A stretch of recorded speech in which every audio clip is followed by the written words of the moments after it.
Good day, esteemed colleagues and sisters of the Americas. I am Dolores Balderamos Garcia. I am a member of the House of Representatives of Belize. Actually, I'm the only woman of 31 members of our House of Representatives. I have been a Minister of Government before, and now I'm an opposition member representing a rural Belize constituency. It's my pleasure to address all of us this afternoon, or this morning, whenever it is, and I do want to give you my brief testimonial about why I believe that political violence and harassment against women is something that we have got to fight against. Being in the political world is not easy, and especially being the lone woman in our house, it has not been a pleasant experience at all times. About a year and a half ago, I rose to address the Speaker of the House and colleagues as to the ill conduct, the bad behavior of the Sergeant at Arms, who we also refer to as the mace bearer. He's a young man who has not conducted himself very well in such a high position within our National Assembly. And I had personally seen him intoxicated within the building. I had also been given reports that he was abusive to persons in public, and also that he had publicly urinated and also drunk bottles of beer in public, even though he is a high official. At the time I rose to address the Speaker and the House, as soon as I started referring to the young man's conduct, a couple of the members of the House from the other side, which is the government side, rushed back into the chamber. They had been in the members' room monitoring the proceedings on the video camera. But they rushed back in, and one member, who is a senior member of government, after I had spoken, rose and referred to me in the most derogatory terms. He called me a vile woman, but I believe that those on the other side felt hurt that I had raised in public and within our National Assembly the conduct of the young man. What the senior member did was say that I could not have witnessed what I said that I saw. Now recall that I had said I had seen him intoxicated. I did not say that I had personally seen him with some of the other reported misconduct. But what that member did was refer to the male part and ask me if I knew that I had seen it. And it was extremely lewd conduct on his part. But what was even worse, because lewd conduct is not something that one gets too excited about, what was even worse is that he threatened me, and he referred to myself and my husband, and he said that we better be careful because he knows things about us. Now that was chilling. And also what was very disappointing, colleagues, is that even those members, those male members on my side of the House, did not rise in my defense. It was a lonely, lonely moment indeed.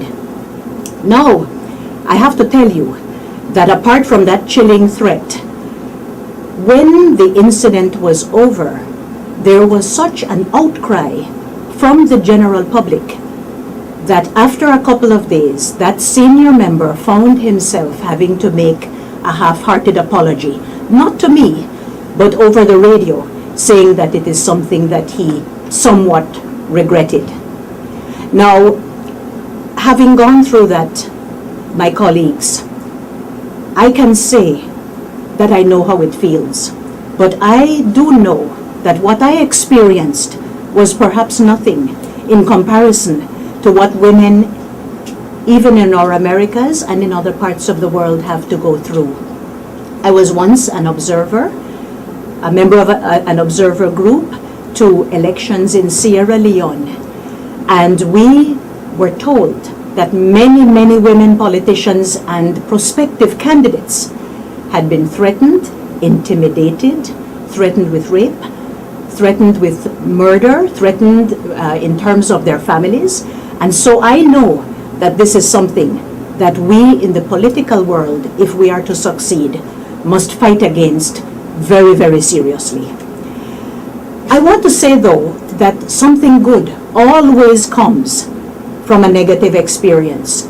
And what I felt at the time in terms of the outpouring of support for the fact that I had the right to talk about matters of importance in the National Assembly, I found that the outpouring of condemnation of the colleague and the outpouring of support to me came, as it surprised me somewhat, mostly from men. And women, of course, my sisters supported us. We called for the resignation of that senior member. Of course, it didn't happen because I felt that the presiding officer of the National Assembly was biased because he is politically appointed. Well, in the political world, we must have thick skin. But I believe that if women are to take our rightful place, because there is a need for more women in parliaments throughout the Americas, there's a crying need for more of us to be around the table in Belize. 1 woman out of 31 is a paltry percentage. And we must do better. But for women to come forward, we must feel comfortable. We must have support systems.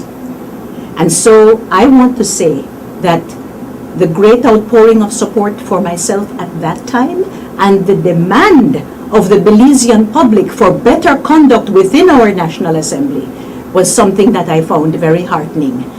And I believe that that person who offended at the time would think twice, because women and men are now standing up and saying bad behavior and ill conduct will not be tolerated, and we will make sure that for more women to be around the table at the decision-making level, we are willing as a Belizean society, and I would hope as the communities of the Americas, if that is the pledge that we make, then we will give the support for it to happen.